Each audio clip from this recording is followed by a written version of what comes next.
You ever have a song pop into your head that you just didn't want to hear? Whatever song you're thinking of, mine's worse. It's Katie's song. Katie. Yeah, I knew her. The parts of my life where our paths cross flash before my eyes. Katie eyeballing me in class. Katie putting her hand on my leg on the bus. Katie and I staining each other's clothes. Katie stretching out the collar of my shirt as I pull away from her. There she is, showing up at my apartment, unannounced, uninvited, in my mind's eye the way it happened. But I don't want to see it. I shut my eyes and the images won't go away. It's 3 in the morning and I should be in bed. Katie's thinking the same thing and wants to keep me company. There's a knock at my door. My heart starts racing. Whatever this is can't be good. Good news doesn't know your door at 3 in the morning. I go to check the peephole, knowing full well that whoever's on the other side has heard the floorboards creak. Another knock raps away. I check the peephole. It's Katie. Of course it's Katie. How'd she get in the building? I open the door. What are you doing here? I hear myself say. So, no hello, she says. Her eyes are stuck on the spin cycle. I can tell she's flying on something and it pisses me off. Aren't you going to invite me in? She says. You show up here at 3 a.m., high as the fucking moon, and you expect me to invite you in? I'm not high. I've been drinking a little. You know what? No. No. I can tell my rejection hurts her. It excites me a little. She wasn't expecting to not be let in. The thought never crossed her mind. But if I let her in now, I know that I'm implicitly telling her that it's okay to pull this shit. And once it's okay, it'll happen again and again. Go home, Katie.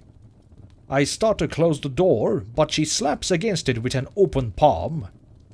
Please, she says. I can't go home. I just need a place to crash. I swear I won't bother you. That's not my problem. I don't even know you right now, I say, and the door closes. I take a look through the peephole, and I can see she's just standing there, stunned.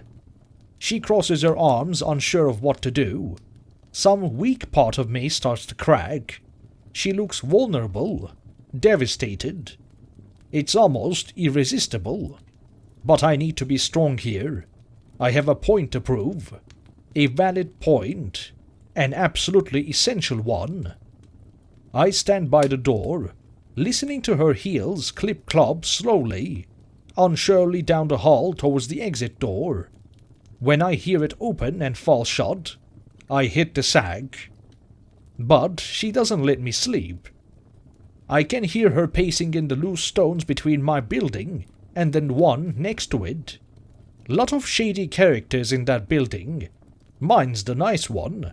But it hardly matters because if either one of them caught fire, the other is fucked. They are that close.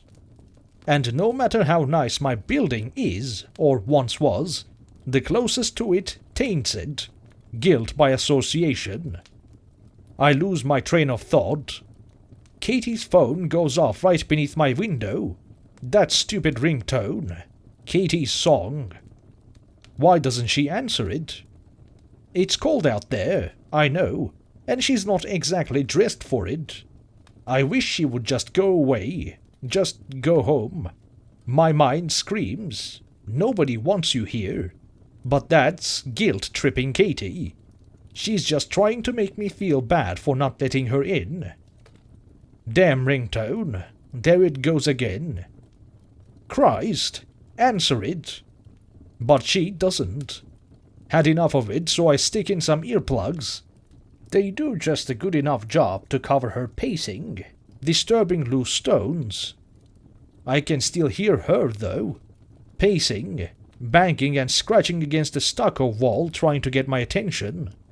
I can hear her muffled pleas through the window, but I only smile to myself, knowing that I've won. Your guilt trips are meaningless, powerless against me. I hear Katie's song once more before drifting off with a smile on my face, but wondering why she doesn't answer it. At 8 o'clock, I look out my window with puffy eyes and creased skin. I can see about a half-dozen people in and out of uniform in the dark, narrow space between the buildings. They're kicking up one hell of a racket, and they don't seem to care too much that they're waking everybody up because they're examining the body of a dead girl. A dead girl named Katie. She was strangled, stabbed, murdered. Looking out the window, I can't unsee her lying atop the loose stones, no matter how tight I close my eyes. I follow the investigation on the news. Police have no suspects. Before too long the story goes away, and all this time I've never been able to get that song out of my head. I hear it when I'm driving. I hear it when I'm working. It pops into my head in the shower, so I start humming and whistling the tune just before a shadow darts behind the curtain. And now it's 3 in the morning, and I'm hearing it again with my own ears. I can hear it playing outside my window. I always hated that song, but this time it isn't driving me crazy. This time it's a banshee's cry, the chimes of a grandfather clock at the crossroads of infinity. The bell tolls for thee. The thought comes into my head from out of nowhere. This time it makes my throat go dry. I've lived with the guilt, I say to no one in particular. Isn't that enough? But the only response is Katie's song. I'm talking to myself here, but not for long. I know what's coming. I try to brace for it and will it away, but there's nothing I can do. My mind can turn back time or turn away a ghost. And then it comes. I hear a knock at the door.